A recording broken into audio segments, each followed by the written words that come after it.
Après un OnePlus 11 juste pharaonique, un lancement du OnePlus Open en France, OnePlus nous réserve de belles surprises pour son OnePlus 12. Et ce magnifique téléphone devrait arriver pour début 2024. Bonjour à tous et bienvenue dans cette nouvelle vidéo, c'est Hugo sur la chaîne Gigatop. Allez, c'est parti!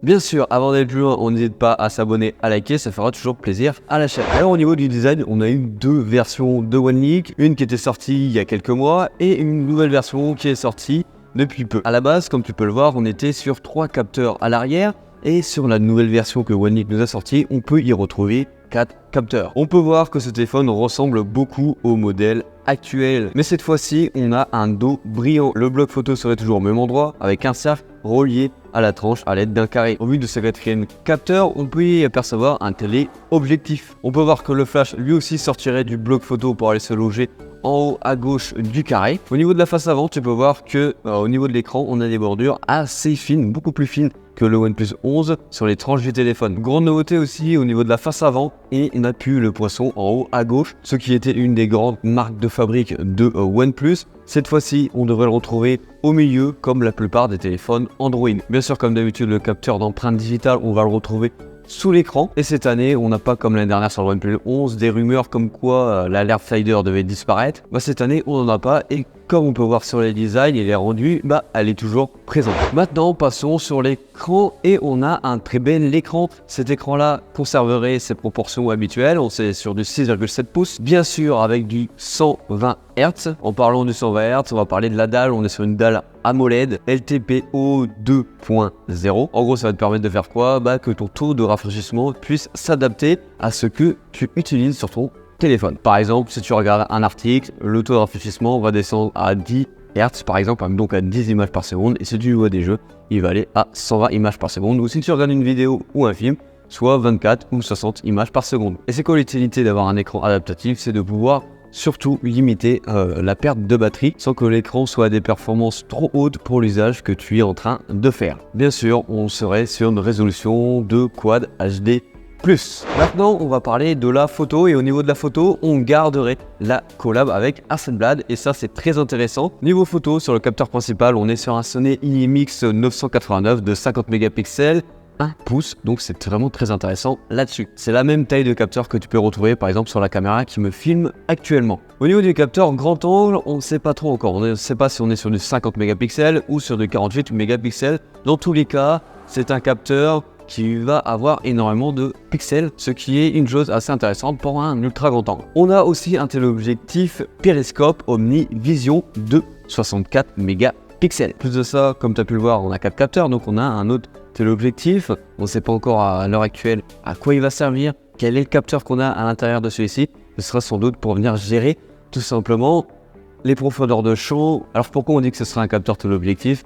Car il est très peu probable que sur un autre gamme, on vienne y mettre un capteur macro. Au niveau du capteur selfie, c'est-à-dire le capteur qu'on a en face avant, on est sur un 32 mégapixels, donc on va avoir des belles photos et enfin un constructeur qui nous donne un vrai capteur. C'est pas comme sur le Google Pixel 8 où on a seulement un capteur de 10 mégapixels qui fait pas des photos folles avec celui-ci. Au niveau de la puissance, pas de surprise. Sur le OnePlus 11, on avait le Snap 8 Gen 2 et sur le OnePlus 12, on aurait le nouveau Snapdragon 8 Gen 3 qui a été présenté très récemment, c'est-à-dire en octobre, donc il y a quelques jours. Et c'est quoi l'utilité d'avoir cette puce? Qu'est-ce que cette puce apporte au téléphone? Naturellement, c'est de la puissance brute, de la puissance naturelle de la puce. Et surtout, cette puce a une attention qui a été grandement portée sur l'intelligence artificielle, dont par exemple l'IA génératrice avec 10 milliards de possibilités. Côté perf pur, on a un gain de puissance de 25% avec cette puce, dont aussi un gain de 25% pour l'efficacité énergétique. Associé à ça, pour le GPU, on a un Adreno 750. Alors, on devrait avoir deux versions du OnePlus 12. Une version avec 16 Go de RAM et une version avec 24 Go de RAM. Alors on ne sait pas s'il y a une grande utilité à l'heure actuelle d'avoir autant de RAM, que mon PC qui monte cette vidéo. On pense surtout que c'est un argument marketing pour OnePlus d'apporter autant de RAM dans son téléphone. Bien sûr, la puce Snapdragon apporte des connectiques assez modernes comme le Wi-Fi 7 Bon, à l'heure actuelle, sur tous les opérateurs en France, dans la plupart des cas, on est encore sur du Wi-Fi 6E. Donc pour les prochaines box, tu seras largement aux normes là-dessus. Et bien sûr, on a le Bluetooth 5.3. Bon, bien sûr, ce téléphone-là sera lancé avec Android 14 et la nouvelle surcouche Oxygen OS 14. Maintenant, au niveau de l'autonomie, grande surprise, ou peut-être pas, on sait pas. Le mec il est tout fou. Les rumeurs tournent autour d'une grosse batterie de 5400 mAh. Sur le OnePlus 11, on est sur une batterie de 5000 mAh. Que oui, je parle tout seul, arrêtez. OnePlus est déjà au point sur la recherche filaire au niveau de la plupart de ses concurrents. Donc on devrait rester sur du 100 watts. Alors il y a des rumeurs comme quoi on pourrait monter à du 140 watts, etc. Mais OnePlus est déjà très bien installé là-dessus. Alors pourquoi upgrader tout ça juste pour les stats, alors que ça marche très bien par rapport aux autres concurrents. Alors au niveau du prix, de la date de sortie, comme je t'ai dit en début de vidéo, on serait sur début 2024. Alors, est-ce qu'il va sortir en France? Bonne question. OnePlus a très récemment lancé son OnePlus Open, son téléphone le plus haut de gamme, son premier téléphone pliant.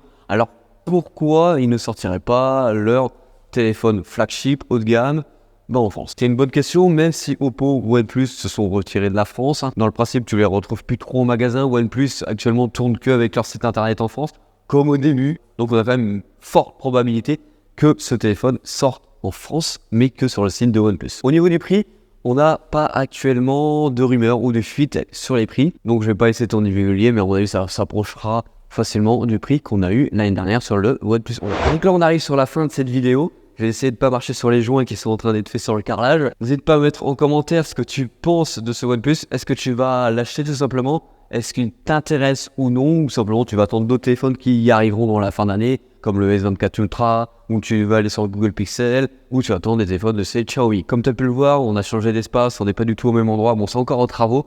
Ce sera ici qu'on tournera dans les prochaines vidéos, je pense dans 1 à 2 semaines. Tu peux voir actuellement que ça résonne, t'inquiète pas, je vais essayer de gérer ça tout simplement en mettant des meubles, des bureaux et en mettant un peu de mousse acoustique pour essayer de gérer ça au mieux. Et on aura plus d'espace, plus de convivialité et surtout possibilité par exemple d'avoir des scènes canapé ou des scènes debout ou des scènes avec des gens qui travaillent derrière moi comme tu as pu déjà le voir. Bon allez, comme d'habitude, c'était Hugo sur la chaîne Gigatop. N'oublie pas qu'aussi il y a un concours pour gagner une TicWatch Pro 5 d'une valeur de 360 €. Allez, en description si tu veux checker ça. Bon allez, c'était Hugo.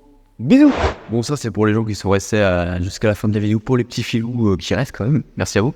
Comme ça tu peux voir l'avancement des travaux. Voilà, pour l'instant on finit le carrelage, les murs sont blancs. On n'a plus qu'à s'installer et à mettre bien sûr la box internet. Ça pourrait être cool.